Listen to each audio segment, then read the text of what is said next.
America का दौरा पूरा हुआ है। भारत और अमेरिका में ही नहीं, पूरे विश्व में इस दौरे की चर्चा है और इस सफल दौरे को लेकर भारतीय जनता पार्टी के हमारे वरिष्ठ नेता, भारत सरकार में मंत्री हरदीप पुरी जी आप लोगों को संबोधित करेंगे। संजय मयूख जी हमारे मीडिया के उप प्रमुख भी हम लोगों के मध्य हैं। हरदीप पुरी जी।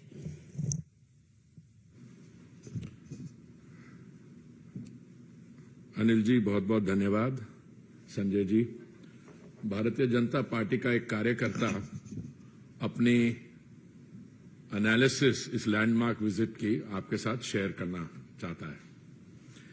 देखिए, मैं कॉन्फिडेंस से कह सकता हूं कि जो मेरा फॉरेन पॉलिसी और इंटरनेशनल रिलेशंस में पर्सनल एक्सपीरियंस है। 39 इयर्स मैं फॉरेन सर्विस में रहा, 14 साल मैं एम्बेसडर रहा, उसके बाद 6 साल मैं रिटायरमेंट के बाद संयुक्त राष्ट्र के साथ संबंधित कार्यों में जुड़ा रहा।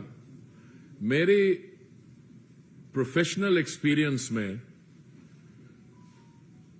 अगर मैं पूरा इतिहास देखूं, जब से मैंने होश संभाली है एज ए प्रोफेशनल 1974-75 से लेके, इससे सिग्निफिकेंट लैंडमार्क विजिट कम ही होंगे और इतने सिग्निफिकेंट भी होंगे। इससे ज्यादा तो बहुत मुझे जब आप इंटरनेशनल रिलेशंस की हिस्ट्री लिखते हैं तो कहते हैं किसी एक सेक्रेटरी ऑफ स्टेट किसी देश में गया, वो देश बंद था, उसकी ओपनिंग हो गई। मैं बता रहा हूं जैसे किसिंजर विजिट टू चाइना, पर उसका क्या रिजल्ट हुआ। भाई जरा फोन आप नहीं जरा बंद कर लें एक minute.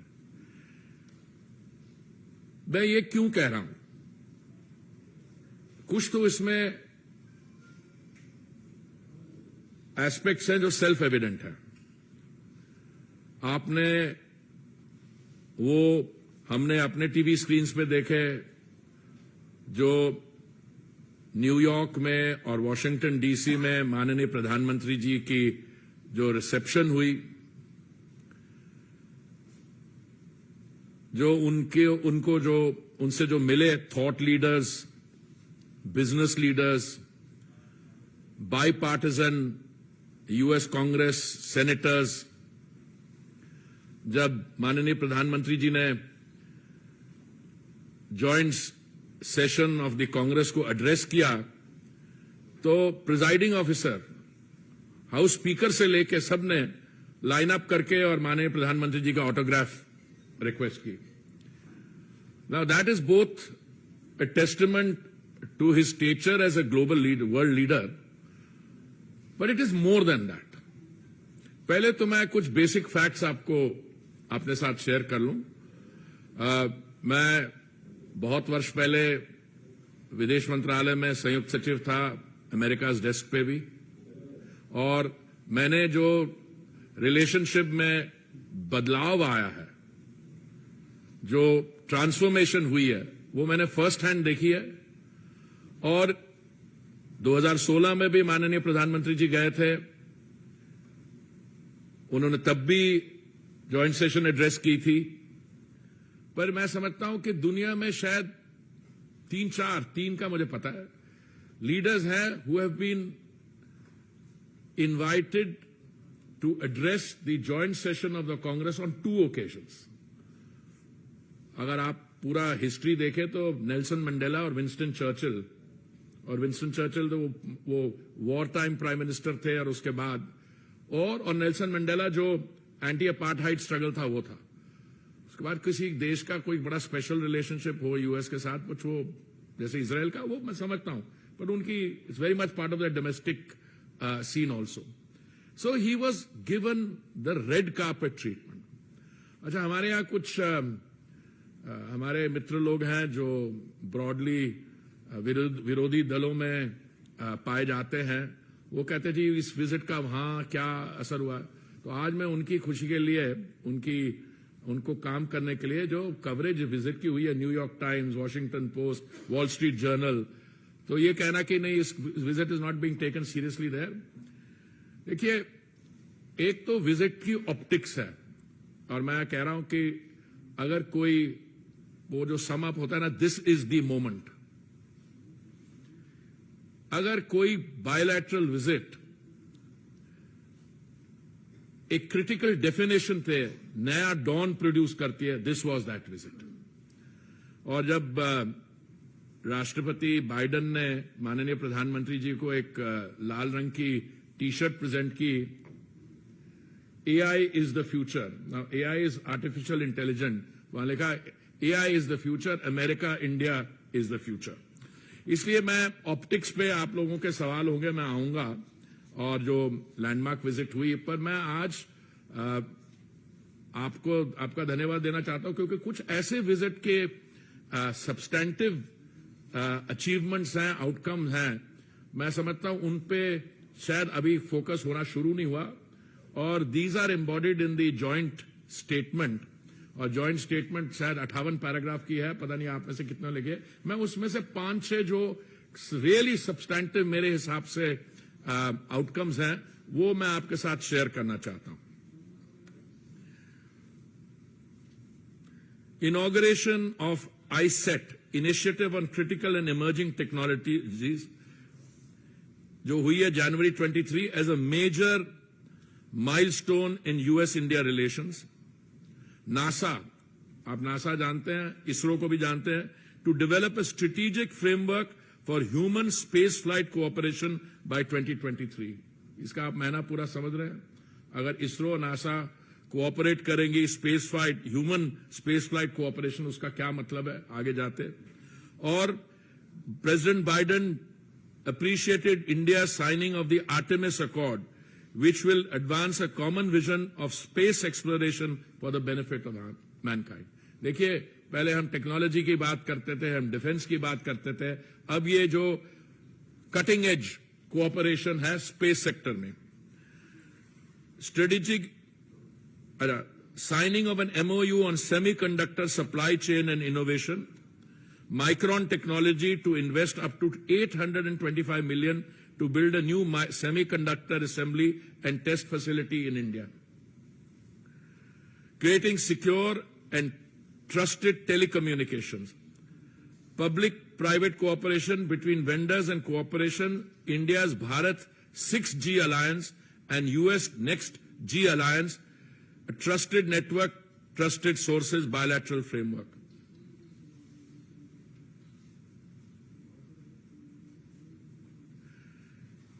Indo-US quantum coordination mechanism, अभी हाल में आपने देखा था जो कैबिनेट के डिसीजन हुए हैं हमारे यहां, और launch of a $2 million grant programme under the US India Science and Technology Endowment Fund for the joint development and commercialization of artificial intelligence and quantum technologies. 35 innovative joint research collaboration in emerging technologies. US supports India's leadership as chair of the Global Partnership on Artificial Intelligence, applauded Google's intent to continue investing through its $10 billion India Digitization Fund. $140 million in-kind contribution from the Indian Department of Atomic Energy to the US Department of Energy's Fermi National Laboratory.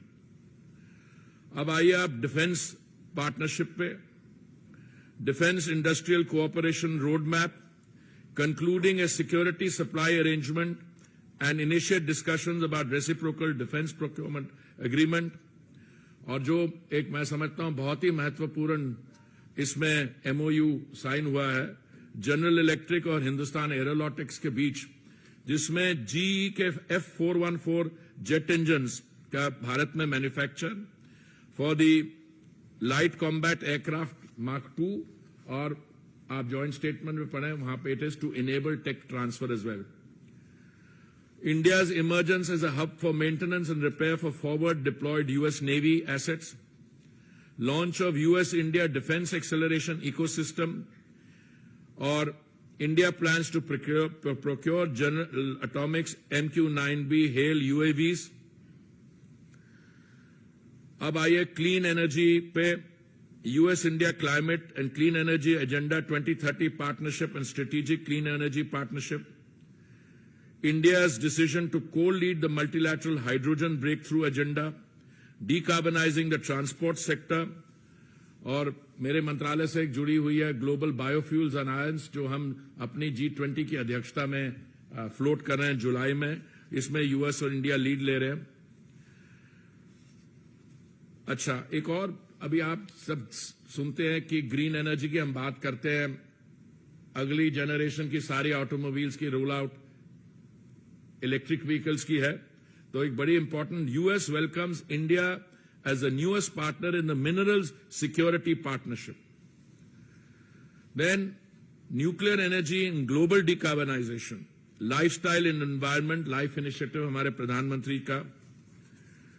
तो ये आपको मैंने कुछ इसलिए highlight की है because मैं आपसे ये शेयर करना चाहता हूं, एक विजिट होती है वो अपने आप में लैंडमार्क विजिट है, उसकी सिग्निफिकेंस, उसकी मैसेजिंग जो है बिल्कुल क्लियर है।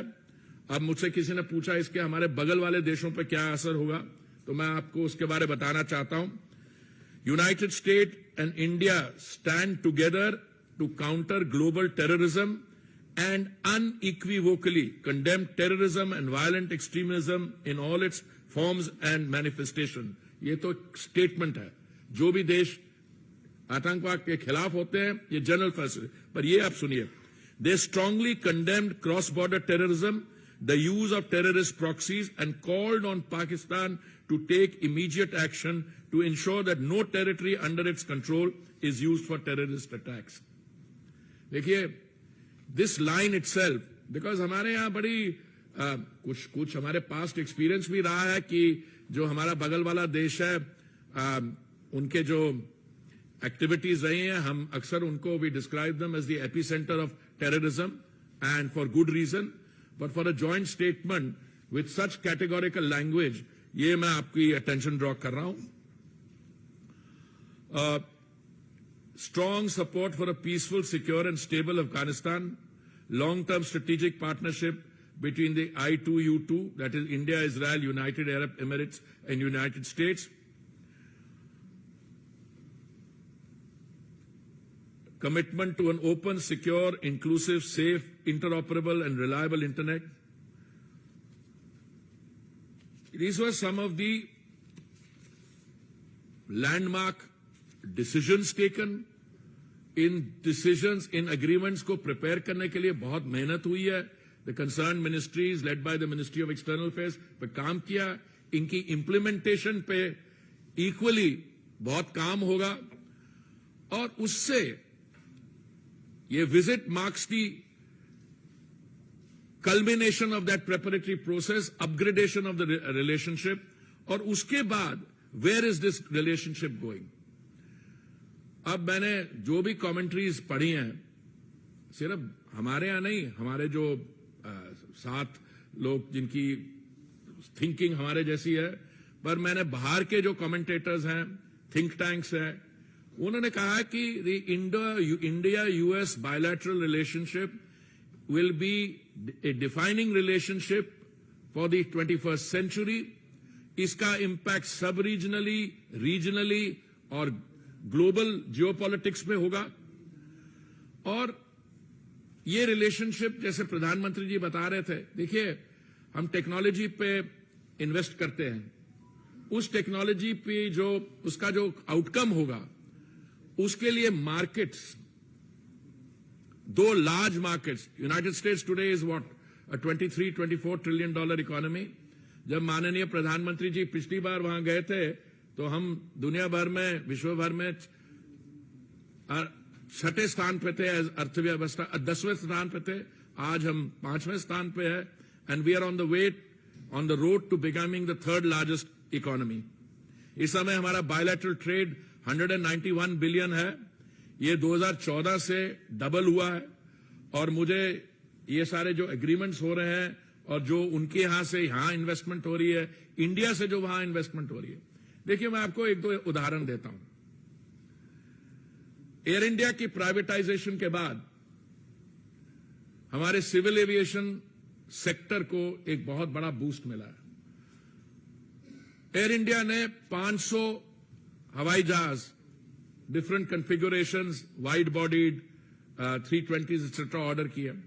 और उसके साथ आप देखिए employment spin off United states में कितना हुआ। एयर इंडिया ने ऑर्डर किए, अभी हाल में एक और प्राइवेट एयरलाइन है इंडिगो ने ऑर्डर किया। तो दुनिया भर में अगर आप सिचुएशन देखिए, India is not only a bright spot, A fastest growing economy, but the employment opportunity that the Indian growth story is generating, not only for the United States but for Europe. Airbus is a European conglomerate.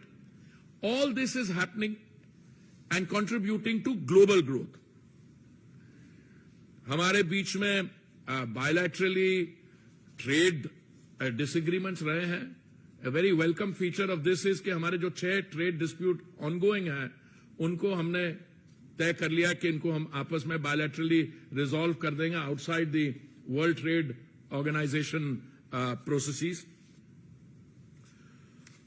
मुझे पता नहीं हमारे यहां से कितने हमारे विद्यार्थी वहां पढ़ने जाते हैं, पर मुझे लगता है कि हम में सब लोग, हम जो बैठे हुए हैं, हमारे परिवार में से हमारे जानने पहचाने वाले, एक उनको ये समस्या होती थी कि जो H1B वीजा पे गया या स्टूडेंट्स या कोई और काम करने गए हैं वहां पे, उनको अपने वीजा के रिन्यूअल के लिए देश से बाहर जाना पड़ता था। तो अभी एक पायलट प्रोजेक्ट शुरू किया है जिसमें एक एक्सपैंडेड पूल होगा बाद में H1B and L visa holders के लिए। तो उनकी जो वीजा रिन्यूअल्स हैं वो domestically without having to go abroad हो जाएगा। This was a long pending demand. अभी जैसे मैंने कहा, अभी तो ये only a pilot project, but this is likely to expand to get a much broader coverage. देखिए, रिलेशंस बिटवीन टू कंट्रीज आजकल के दुनिया में आप देखते हैं कि सारी आपको यहां बैठ के आप आईफोन पे कम्युनिकेट कर सकते हैं, पर फिर भी जो गवर्नमेंट्स होती हैं उनको इकोसिस्टम बनाना होता है। तो अमेरिका ने निर्णय लिया है कि वो 2 नए कॉन्सुलेट्स खोलेंगे, बंगलुरु और अहमदाबाद में। और हमने जो निर्णय लिया था पहले सिएटल में कॉन्सुलेट खोलने का, उसको हम ऑपरेशनलाइज करेंगे और दोनों देश तय करेंगे एक और इंडिया कॉन्सुलेट कहां खोलेगा।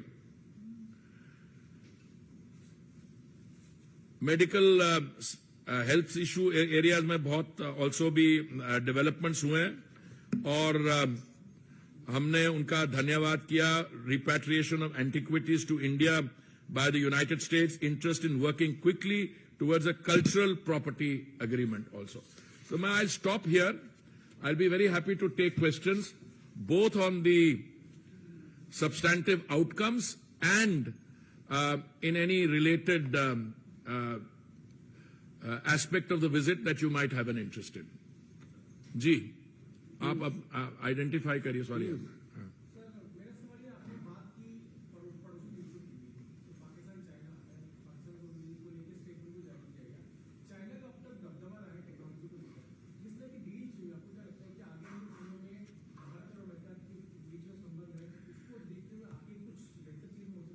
देखिए बहुत कुछ हो सकता है। पहली बात तो है कि इस विजिट से पहले भी कुछ ऐसी प्रोसेसेस थी independent of the India relationship, जहां पे कुछ हाई टेक्नोलॉजी सेक्टर्स में US entities were beginning to reconsider their position in terms of commitment to production in China. I am personally aware of many companies which decided to relocate their manufacturing facilities from the mainland People's Republic of China to other places. So as a result, many industries shifted out of China. Those are independent processes.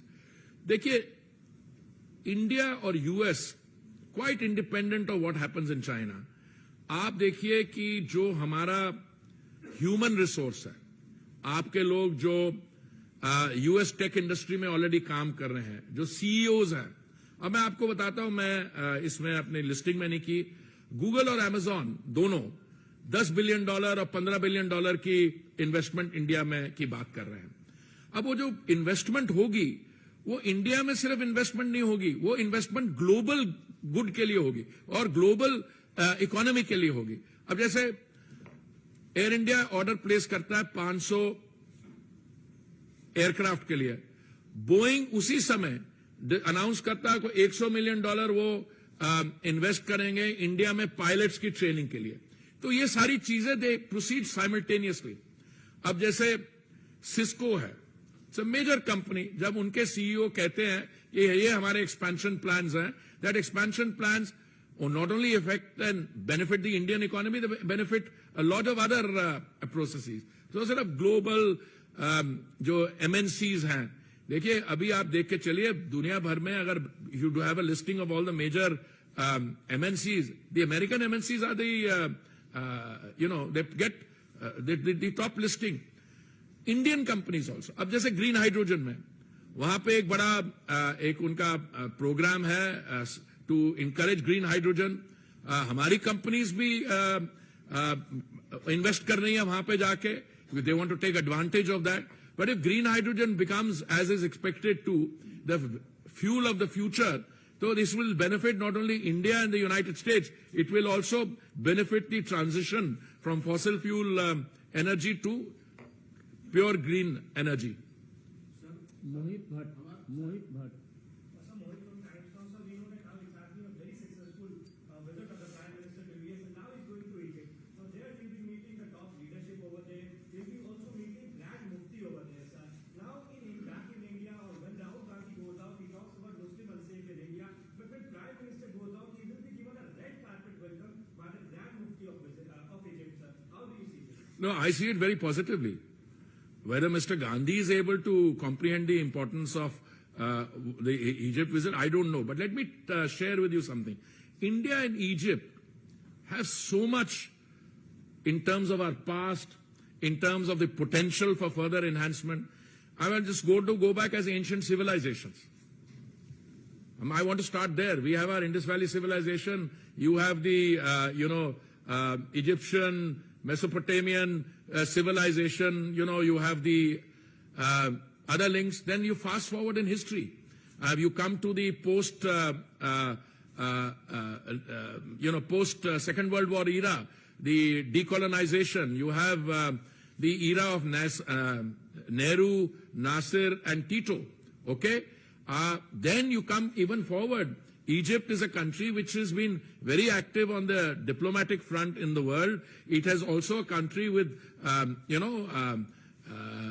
major contribution to global processes.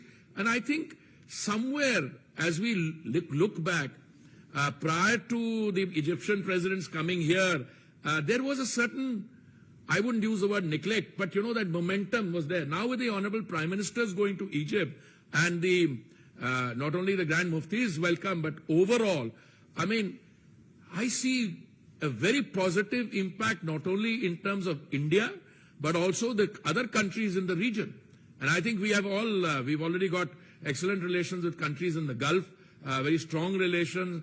There are relations in energy and other things. So I think in the overall conduct of our diplomacy and outreach, the Egyptian leg of the Prime Minister's visit, his 2-day visit there, I'm sure, he's, I think, scheduled to land at around 1500 hours our time. It will be another very significant outreach visit, and I'm sure that all of you will be monitoring the evolution of that visit literally minute to minute, as you did in the case of the US leg. एक second ब्रह्म प्रसाद, ये Republic थी। Sir Ganesh Patil Republic से, Russia और China, America जो तीनों बड़े देश हैं अपनी समस्याओं से घिरे हैं। इस दौरान प्रधानमंत्री के रोल को किस तरीके से देखते हैं? किसको? प्रधानमंत्री नरेंद्र मोदी के रोल को किस तरीके से देखते हैं? देखिए ऐसा है, आपने जो अमेरिका के बारे कहा, चीन के बारे कहा, वो कहा, प्रधानमंत्री जी उन लीडर्स में से है। पहले तो उनकी पॉपुलैरिटी रेटिंग देख लीजिए। मैंने उस दिन एक असेसमेंट देखी, वहां आपकी लीडिंग रेटिंग 70s में है, बाकी जो लोग आते हैं they are somewhere else. But his personal relationship with world leaders और उनकी जो the value of his voice and his statements, the impact of that. मैं आपको एक चीज बताना चाहता हूं, जैसे यूक्रेन के में जो आपने क्योंकि रूस का नाम लिया, India has been totally consistent. From the day go हमारी पोजीशन ये रही है, this is not a time for war. We should use diplomatic means of persuasion, we should have de escalation. और वही मैसेज माननीय प्रधानमंत्री जी ने in the joint address to both houses of Parliament दिया और बाकी इंटरैक्शन में भी. और मैं समझता हूं कि प्रधानमंत्री जी के बाद रूस में और यूक्रेन में और बाकी जगह सुनी जाएगी. And when the time come, you see all these processes are not one can't say ki when the time comes, but the Indian, by the Prime Minister Modi personally, will have a role to play in not only advising caution as he's been doing all along, but helping resolve these issues. Amod Rai. Sir कल वहाँ US में जो राष्ट्रीय singer हैं Mary Wilson, उन्होंने पैर छुआ प्रधानमंत्री का. तो जो पीपल टू पीपल कंटेक्ट है, जो वहाँ के आम लोग हैं, उन्होंने भी प्रधानमंत्री को लेकर इस तरह का एक श्रद्धा, इसको कैसे? देखिए, मैंने आप शुरू में माय ओपनिंग स्टेटमेंट वाज कि मेरी सारी लाइफ में, मैं 39 years as a professional civil servant, foreign office diplomat, 14 years as an ambassador, I have never seen anything like this. और मैं आपको I want to break it down. देखिए, हमारे यहां पहले भी प्रधानमंत्री रहे हैं जिन्होंने अपने योग किया, in the confines of their room. But एक ऐसे लीडर हैं जो संयुक्त राष्ट्र में एक रेजोल्यूशन लेके जाते हैं. वो रेजोल्यूशन जो है 180 के कितने कंट्रीज को स्पॉन्सर करती हैं. फिर ऑन द संयुक्त राष्ट्र की जनरल असेंबली के लॉन्स में जो योगा हुआ, उसका पीपल टू पीपल इंपैक्ट अब समझ रहे, is not just India US. 135 देशों के रिप्रेजेंटेटिव्स ने उस दिन इस कार्यक्रम में भाग लिया और उन्होंने अपनी जो मैसेजेस सब जगह भेजा. मैं ब्राजील में रह चुका हूं, वहां पे मुझे पता है how popular yoga is there. बट जो अभी हुआ है, this is what I call people to people. और इससे ज्यादा पावरफुल मैसेज क्या हो सकता है? दूसरा, आपने एक रेजोल्यूशन लाया जनरल असेंबली में कि 2023 should be the year of the millet. और जब माननीय प्रधानमंत्री जी का जो स्टेट डिनर है, उसमें एक शाही मिलेट मील उनको सर्व करता है. वो नहीं है कि वहां पे क्या हुआ, जो मैसेज जाता है न्यूयॉर्क की क्यूलिनरी इंडस्ट्री को, और मिशेलन के स्टार गाइड्स हैं, वो शेफ्स हैं, they will start incorporating it into their this thing. It's only a matter of time that, these big chains, I'm not advertising anyone, but McDonald's, you will have a millet burger. It's only a matter of time. दूसरा, मैं आपको एक और चीज बताता हूं. I'll come to Mary Miliband in a minute because that is really, I was so moved with her rendition of the national anthem, Jana Gana Mana. पर उससे पहले, जो संयुक्त राष्ट्र के जनरल असेंबली में जो लॉन्स में जो योगा लीड कर रही थी अमेरिकन महिला, उसका powerful message. She was a properly world class yoga instructor. आपने वो जो फर्स्ट लेडी को गिफ्ट दिया 7.5 कैरेट का, how much of thinking has gone into that. 7.5, 75 years of India's independence. Green, not green because उसका texture कोई उसमें green tinge है, बिकॉज वो इको फ्रेंडली है. वो सोलर क्लीन एनर्जी से लैब में डायमंड बनाया गया है. देखिए, उसमें आत्मनिर्भरता is stamped all over it. Yoga again is a very strong expression of the Indian, क्या कहेंगे, सिविलाइजेशनल, हमारा हेल्थ, बॉडी, मेंटल, ये सारे जो हमारा वेलबींग सिस्टम है, yoga represents that. Millet, equally, as a time when the world is facing a food crisis, or rice and all are heavily water-consuming cereals. But now I come to Mary Miliband. देखिए, I have lived in New York. All right, I was India's ambassador there. मैं वैसे भी उसके बाहर रहा हूं. I know, I'm familiar with Mary Miliband. But when she sang the national anthem, Jana Gana Mana, and so beautifully, and Doordarshan played it here, from being an American star, I think she has become a global star. क्योंकि 140 करोड़ भारतीय लोगों ने सुना, और हमारे यहाँ तो ऐसा, हमने इमोशनल लोग हैं. ये नहीं है कि गाना सुना, हमारा राष्ट्रगीत जिस with sheer passion. And then उसके बाद आई और उन्होंने माने प्रधानमंत्री जी के पांव छुए. जो आप कह रहे हैं, मैं तो कहता हूं दिस इज अनदर एस्पेक्ट, वो जो मैं कभी भूल नहीं सकता. पर देखिए, why do you want to stop here, why do you want to start and stop here. अभी जब माननीय प्रधानमंत्री जी गए थे जापान G7 के लिए, और G7 में जो आपने सारी पिक्टोरियल मैसेजिंग देखी, आप उतरे. I think he was the first prime minister to go to a South Pacific country. Port Moresby में उतरे. उनके प्रधानमंत्री जी ने उनको रिसीव किया. सिर्फ रिसीव ही नहीं किया, जो उन्होंने जेस्चर दिया उनके पांव छूने का etcetera, but more than that उन्होंने अपनी स्टेटमेंट में क्या कहा. मैं उस स्टेटमेंट में से कोटेशन देता हूं आपको रफ. उन्होंने कहा कि हमें बहुत खुशी है, गर्व है कि आप G20 की अध्यक्षता कर रहे हैं, और आपकी जो सुनवाई है G7 में, इतने आप, your voice is taken, your views are taken and respected in by the G7, और हमें खुशी और गर्व यह है कि आप हमारे में से हो. He is a developing country leader, and the praise and accolades which are coming in the prime minister, it's both the prime minister and what he has done to India, transformed India. In 2016 he went there, it was in 10th position. Today it's in the 5th position, and he said soon, if you remember his statement to the joint session, he said soon we will be the 3rd largest economy. और देखिए, go back 2014 में वही लोग जो आज प्रशंसा कर रहे हैं भारत की अर्थव्यवस्था की, उन्होंने ये टाइटल दिया था फ्रेजाइल इकोनॉमी, फ्रेजाइल 5. फ्रेजाइल 5 का मतलब ये होता है, आप जब ट्रैवल कर रहे हो तो आपके लगेज पे फ्रेजाइल, हैंडल विथ केयर, के टूट सकती है, मतलब टूटने वाला सामान है. कहां से निकलते आप वहां से, now you are going to be the 3rd largest economy.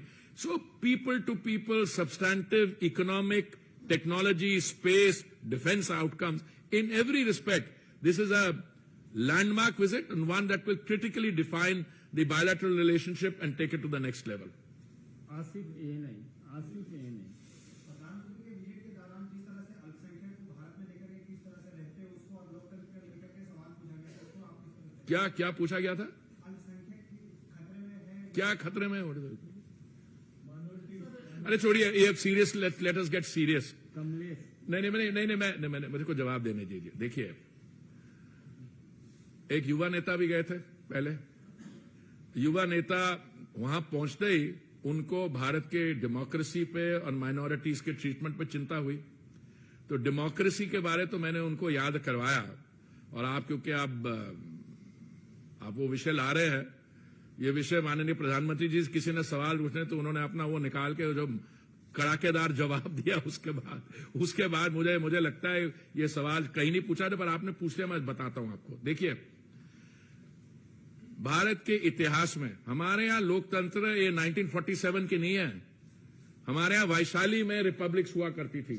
सो हम सिर्फ लार्जेस्ट डेमोक्रेसी, ओल्डेस्ट नहीं है, we are the mother of democracy. Point 1.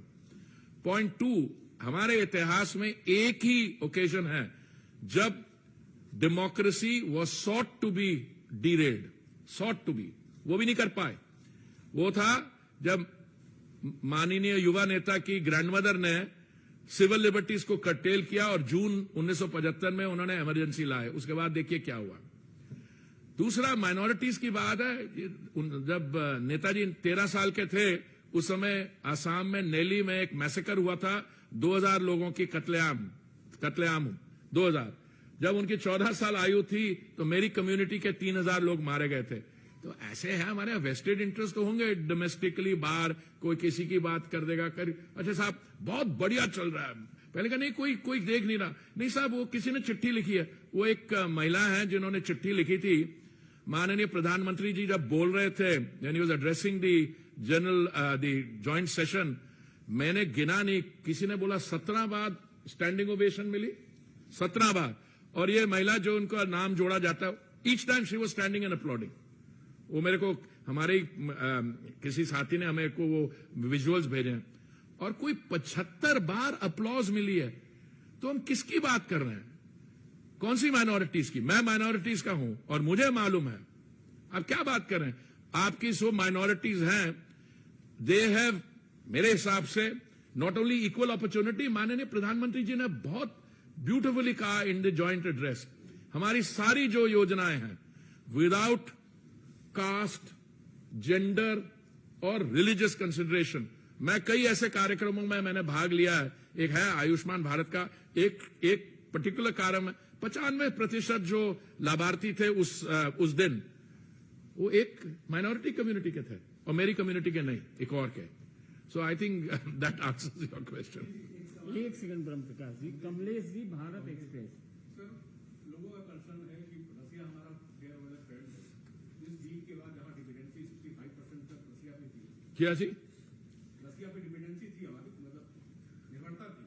इस डील के बाद हम लोग कहीं न कहीं अमेरिका की तरफ झुकते जाएंगे और जो रूस के नहीं, जो संबंध घटा जाएगा। देखिए, मैं आपको एक चीज बताऊं, ये बिल्कुल आप किसी को इस पर चिंता नहीं करनी चाहिए। इस समय 50% हमारी जो गैस है वो इंपोर्ट होती है, हमारी डोमेस्टिक प्रोडक्शन बढ़ती जा रही है हर साल। जहां तक कच्चा तेल जिसकी बात कर रहे हैं, अभी भी हमारी काफी इंपोर्ट डिपेंडेंस है। पहले हम 27 देशों से करते थे, आज हम 39 देशों से करते हैं। हम रूस से भी हमारे इंपोर्ट्स बढ़ गए हैं, इराक से भी बढ़ गए, अमेरिका से बढ़ गए।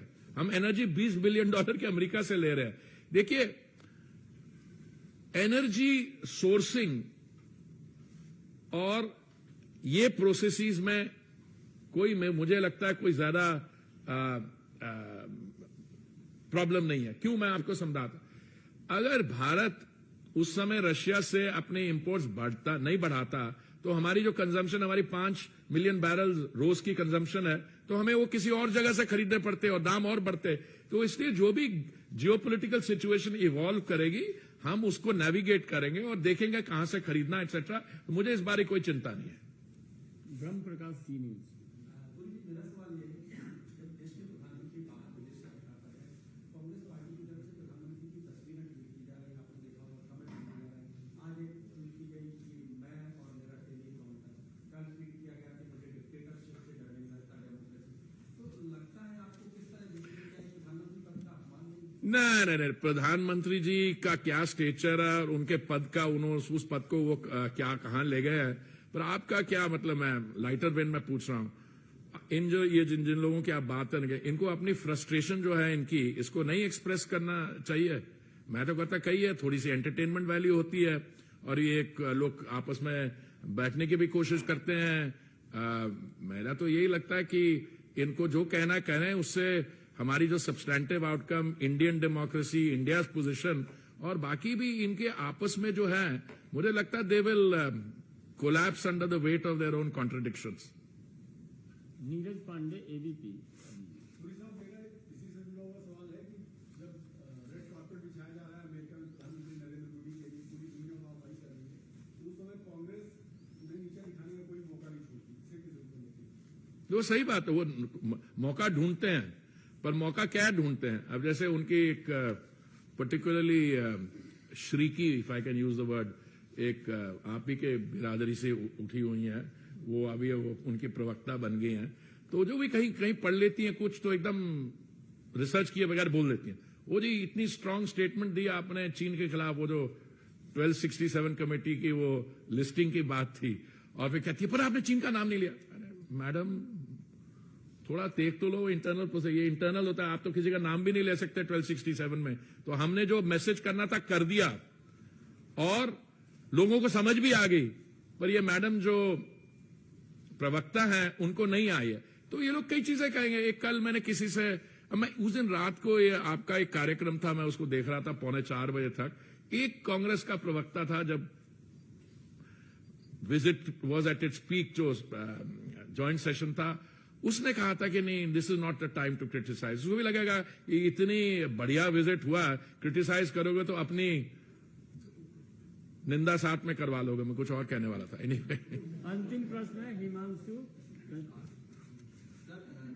एक सवाल ये जानना चाहता हूँ कि जिस तरीके से प्रधानमंत्री के बाहर जाते हैं लोग, बड़े बड़े राष्ट्राध्यक्ष बैठ पड़ते हैं, बहुत सम्मान मिलता है, बहुत जबरदस्त तरीके से बताया जा रहा है कि प्रधानमंत्री की जो छवि है पूरी दुनिया भर में बहुत अच्छी रही है, वर्ल्ड लीडर।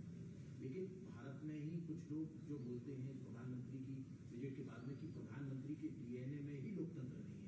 हिंदुस्तान के अंदर इतनी ज्यादा फेमिनिस्टता फैल गई है लोग एक दूसरे पर शक करते देखिए लोग क्या कहते हैं, ये द वेरी फैक्ट, वो कहते हैं लोकतंत्र खतरे में है, वो ऐसी बेहुदा बात कर देते हैं, वे शोज के बहुत यहाँ पे फ्रीडम ऑफ स्पीच है। मैं तो कहीं और से आया हुआ, मेरे 40 साल कहीं और स्पेंड किए थे, सुबह से लेकर शाम तक कोई ना कोई बेवकूफी की बात कर जाएगा, ट्रोलिंग कर देगा। देखिए ये जो मोटिवेटेड क्रिटिसिज्म पीएम साहब की हो रही है, हम क्या कहते हैं, आपको लगता है कि हमसे कोई गलत काम हुआ है या आपको लगता है इसमें कोर्स करेक्शन की जरूरत है, आप करिए, और हम कर रहे हैं। पर जब प्रधानमंत्री जी ने वहां पे ज्वाइंट सेशन को ऑफ द कांग्रेस को बोला कि हम 40 मिलियन मतलब 4 करोड़ लोगों को प्रधानमंत्री आवास योजना का वो दिया, it is bigger than the population of Australia. फिर उन्होंने कहा हमने इतना ये किया, that is the bigger than the population of South America. तो that is the real thing, that is what India has done. अब कोई कह रहा है कि ये लोकतंत्र नहीं है, तो क्या है ये? नहीं, मेरे को बताइए। अगर यहाँ पे अच्छा ये लोग तो मतलब जो उनको सुबह उठते हैं उनको कुछ कहना है और फिर कोई ऐसी ऐसी बातें कर जाते हैं, तो then they discover that they got into a trap. बहुत बहुत धन्यवाद। धन्यवाद। कल किससे करवा रहे हैं आप?